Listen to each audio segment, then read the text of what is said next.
শীতকালে যখন আমরা কম্বল মোড়া দিয়ে ঘুমাই, কানের সামনে যখন পন পন শুরু করে কেমন লাগে? কি বিরক্তি লাগে না? আবার ঝেড়ে টেরে আবার শুই, আবার পন পন। তো পন পনের আওয়াজই আমাকে সহ্য হয় না। ওই মশা নাকি দিয়ে ঢুকে দিকে কামড়া, ওই বেড়ার কেমন লাগে? কথা কন। নাকের ভিতর দিয়ে মশা ঢুকে ভিতরে কুটকুট কুটকুট করে কামড় মারে। এই কামড় খাইয়া নমরুদ এবার নাচানাচি শুরু করছে। I M A disco dancer.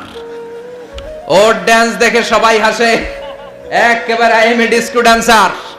Or dance দেখে সবাই অবাক। ঘটনা কি? খোদাই লাফায়। এতদিন ধরে সবাই নমরুদরে পূজা করতো আর বলতো নমরুদ সবচেয়ে বড় খোদা, নমরুদ সবচেয়ে।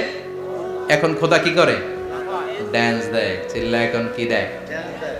এবার নমরুদ বাঁচার জন্য মাথার মধ্যে আঘাত করে, কিন্তু মশা বের হয় না। চিল্লায় আওয়াজ করে উত্তরে বলেন, মশা ঢুকছে কার অর্ডারে? এই মশা বেরোবেও কার অর্ডারে? মাথার মধ্যে আঘাত করে ঘুষি মারে, কিল মারে, কিন্তু মশা বের হয় না। এবার আশেপাশের যারা আছে খাদেম খুদ্দাম কয়, তোরাও ঘুষি মার। খাদেম খুদ্দাম মনে মনে কয়, আজীবন অনেক মারছস, আজকে আমরা মারুম। সুযোগ পায়া কিলের উপর কিল আর ঘুষি।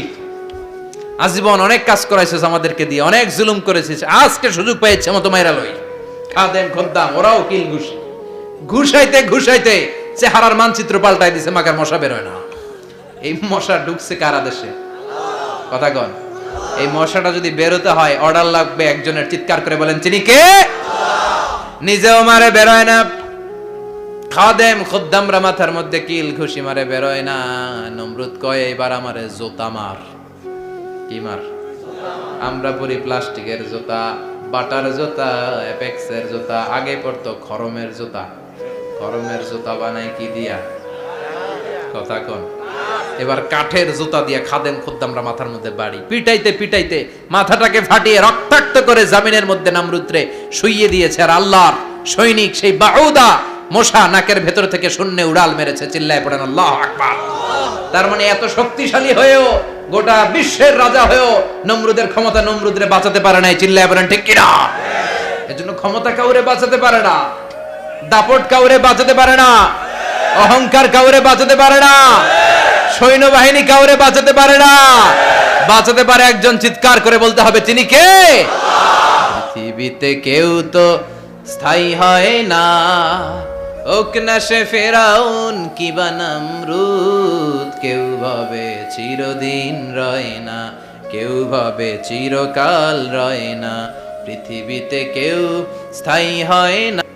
নামাজে পড়ো আজ দিলে মে তোমার চরণ তলে, হৃদয় যায় নামাজ।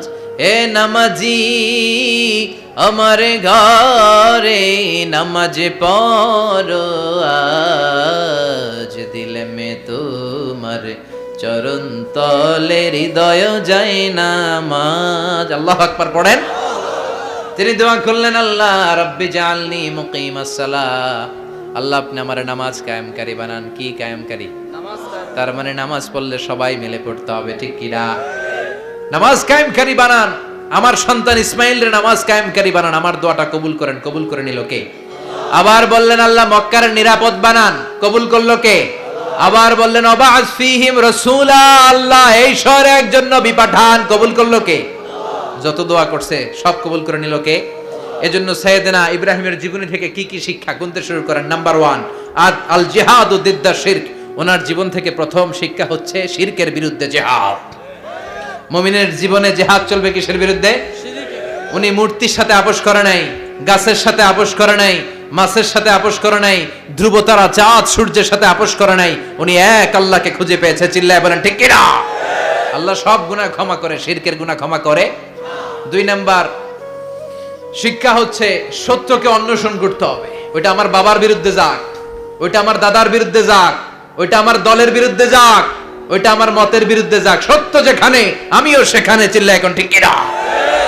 এটা হচ্ছে সাইয়েদনা ইব্রাহিম আলাইহিস সালামের ঈমান স্পিরিট। শিরকের বিরুদ্ধে মুমিন জিহাদ করবে। সত্য যেখানে আছে মুমিন তালাশ করে সেটাকে ছিনিয়ে আনবে।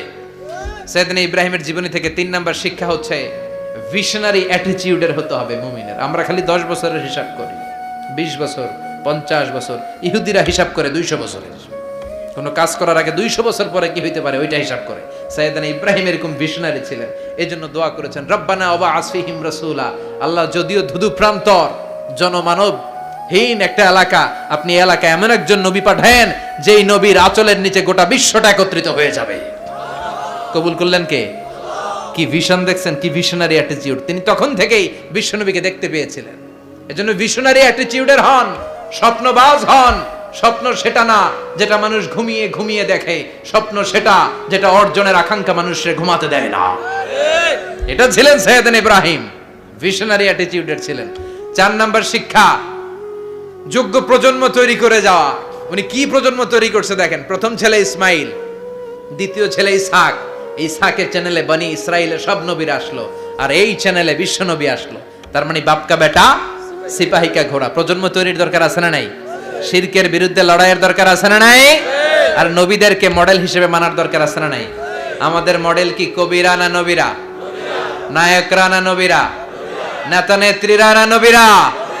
আমরা যেন নবীদেরকে মডেল হিসেবে মেনে জান্নাতে উপযুক্ত হতে পারে। আল্লাহ তুমি